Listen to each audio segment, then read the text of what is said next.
গভীর বনের মধ্যে একটি নারকেল গাছের মাথায় বাস করত টোনা ও টুনি।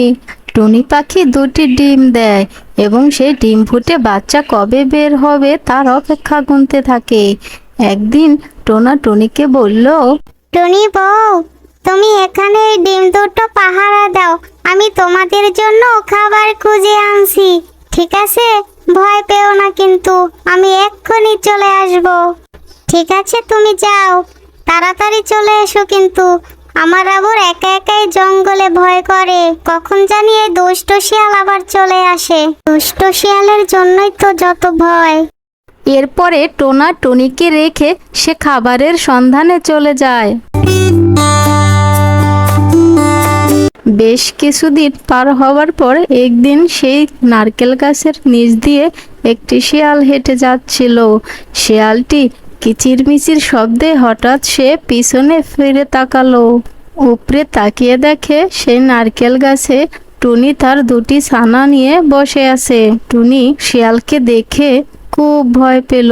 ভয়ে সে তার বাচ্চা দুটোকে আগলে রাখার চেষ্টা করলো।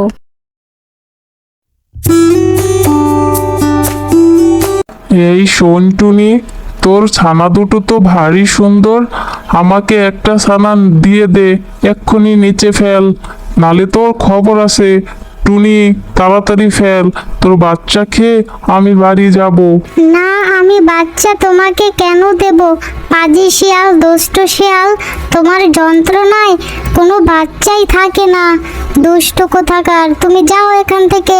আমার বাচ্চা আমি কাউকে দেব না, কখনোই আমি আমার বাচ্চা তোমাকে দেব না। যাও এক্ষুনি, না হলে এই নারকেল গাছ থেকে নারকেল তোমার মাথায় ফেলবো, বলে দিলাম। নারকেল ফেলবে? ফেল তো দেখি, তুই কদ্দূর পারিস। আমাকে মারার ইচ্ছে? ঠিক আছে, মেরে ফেল, নারকেল ফেল তো দেখি, কদ্দূর ধার তোর।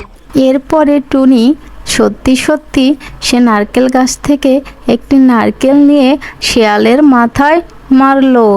নারকেল পড়ার সাথে সাথেই শিয়াল শুয়ে পড়ল এবং মারা গেল।